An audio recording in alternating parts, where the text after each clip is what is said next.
necklace, the first thing we have are 3 charms. We've got this pretty bird's wing charm. This is gold and it's 26 millimeters. We've got a little key charm here in silver. This is 21 millimeters. And we've got this cute arrow charm in rose gold, and that one's 23 millimeters. We also have some beads. These are frosted glass round beads. We've got 30 of them here in peach, 6 millimeters across.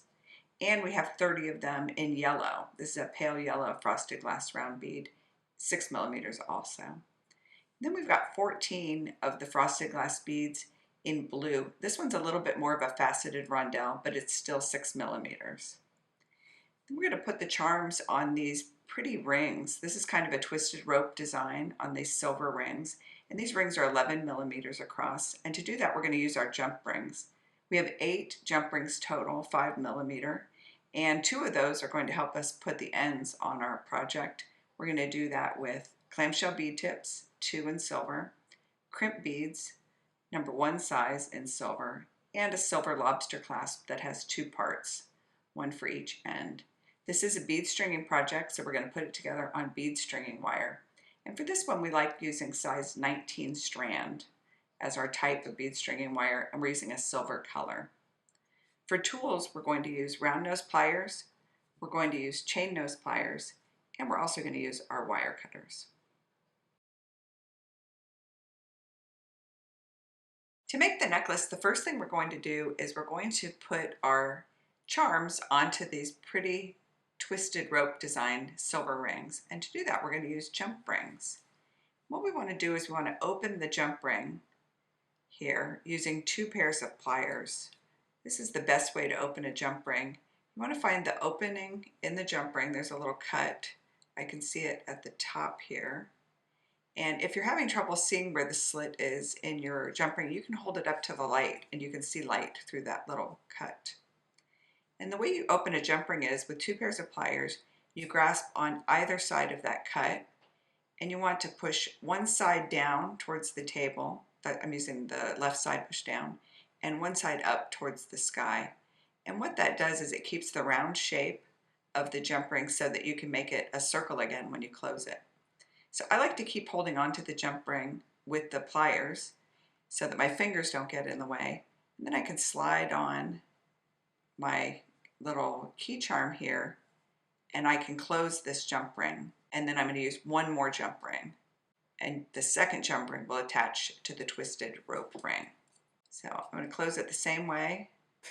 I opened it, plier on either side of the cut, and twist one up and one down until those 2 ends meet. And then I can also press across like this to make sure it's closed. And if you've got a little bit of a gap there, you can also press this way to make sure it's closed. So there's our first jump ring. And now the second jump ring is the one that's going to attach to the twisted rope ring. Holding it with pliers on one side of the cut, pliers on the other side of the cut. Again, I'm going to push one side up and one side down. And now I'm going to slide the little key charm in there. And I'm going to add our twisted rope ring. And then to close this, I can press both sides together. It's another way to close it. So the reason we're using 2 jump rings, just to show you again, this beautiful little twisted ring is actually going to be sideways on the beaded necklace. The necklace is going to go through this way and come out that way. So the first jump ring faces this way. The next one is parallel to the twisted ring, and that makes our key face forward. If we only used 1 jump ring, the key would be sideways, and we don't want that. We want it facing forward. It also makes like a little chain detail, and it gives it a lot of movements. We like this setup. So I'm just going to repeat that, opening and closing these jump rings. I'm going to use 2 jump rings for each charm, and I'm going to wind up with a charm on each of these silver twisted rope rings. We've got our charms on our twisted rope rings here. They look so pretty. And now we're ready to bead our necklace. This is a bead stringing project. And so we cut a piece of the 19 strand bead stringing wire 20 inches long. And the first thing I want to do is put a stopper on the end of this bead stringing wire. This is a bead bug, and you can just crimp it or squeeze it onto the end of your wire. If you don't have a bead bug like this, you can just put a piece of masking tape on the end of your wire. That'll keep the beads from sliding off. And then we're just going to find the other end of our wire here, and we're going to feed on our beads. We have 3 colors of beads, and the design we chose is sort of color blocked. So we're going to do all of the yellow beads first, then the blue ones will be down in the middle and the front of the necklace, and then the peach ones will be at the end. And bead string is just as easy as feeding the beads onto your bead stringing wire. And I'm using a technique that we call fishing, where I take the wire and I find an opening, a hole in the bead. You can turn the bead and kind of tilt it onto the wire like that. And it makes for fast work of bead stringing.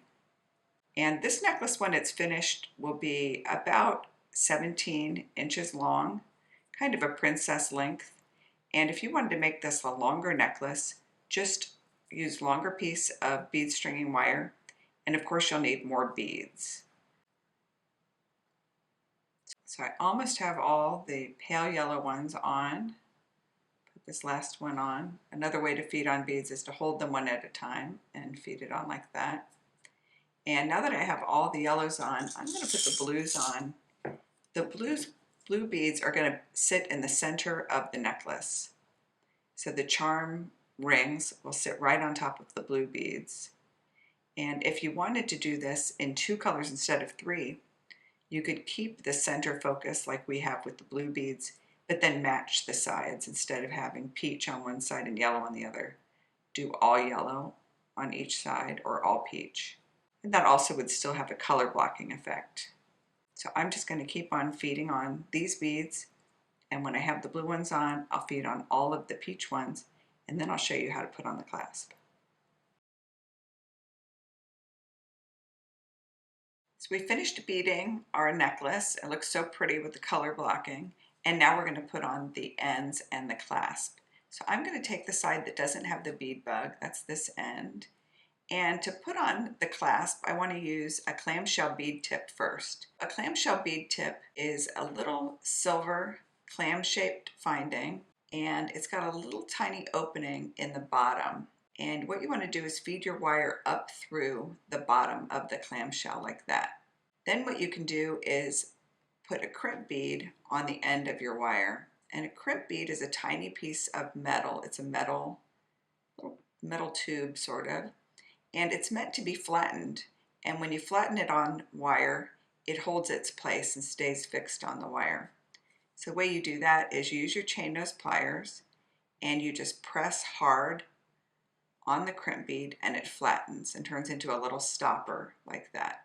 So you can see that that's a little stopper on the wire. The next step is to trim the wire. We don't need this extra piece, so this is just the little loose piece. I'm going to trim that and remove it.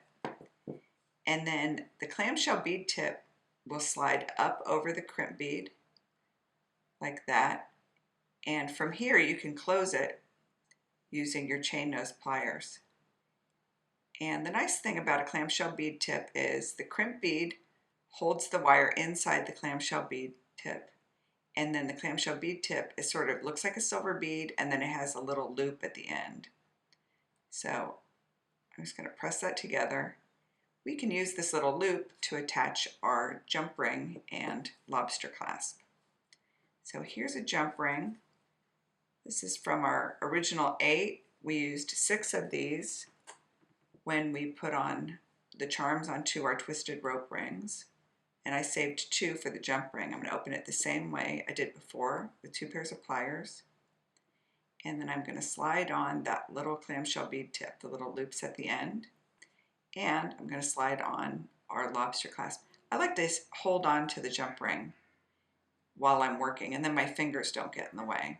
So that makes it easier to slide those pieces onto the jump ring. And now I want to close the jump ring by pressing the bottom side up. You can use your pliers for that, like this, or you can use 1 pair, just the chain nose, and press across. You just want to make sure that you can't see any light in that cut opening. and that's how you'll know that it's closed and secure. So that is a finished end. Not that hard. The clamshell bead tip does a lot of work there. So to do the other end, what we want to do is we want to slide all the beads down so we don't have any of the wire showing. So I'm just going to pick up the other end with the bead bug, and I'm going to push my beads down towards the other end. Make sure there's no slack left in my necklace. That feels good. And now I can remove the bead bug from this end. We're going to repeat just what we did before. We're going to slide on the clamshell bead tip, and you'll want to make sure that your crimp bead is big enough that when you crimp it, it doesn't slide right through that opening. The hole on this one's a little bit bigger than on some of the other ones that we've used. So you can do a little test. Crimp beads come in packages of hundreds, so don't be afraid to do a test by just crimping one and seeing how much space it takes up on the wire. So last time on the other end, we crimped out here towards the end. If I crimped this now, out here at the end, we would have 3 inches of bead string and wire showing, and we don't want that. So before I crimp that bead, what I want to do is I want to slide down to the beads here. I want to slide my clamshell bead tip all the way down, and I want to slide my crimp down.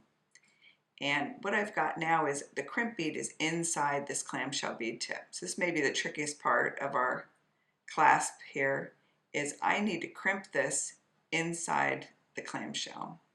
So I just reach in with the ends of my chain nose pliers and crimp inside there. And now I can reach in and trim the wire. And then I can use my chain nose pliers to close my clamshell over that crimp, like we did before.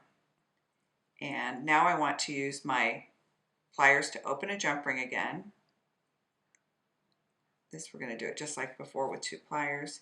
Once you practice opening and closing jump rings like this, it's just easy peasy.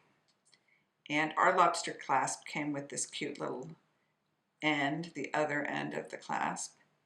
And I'm going to put it on the jump ring and then slide the jump ring into the loops on our clamshell bead tip. There's 2 loops here. I want to make sure I go through both of them. I can press across here to close that. Very nice. And now this is just a nice bead stringing project as it is, but we wanted to put our charms on here. So we made sure before we did the project, when we were picking out the beads, that these rings would fit over this size bead. And now we can slide them on. I want to put on the arrow first. I want the gold wing to be the star of the show in the center. And then we've got the silver key. We really like this mixed metals look. And I'm going to slide them down to the center, to the blue section, because that was part of our color blocking. And that is how we make a very pretty color blocked beaded charm necklace.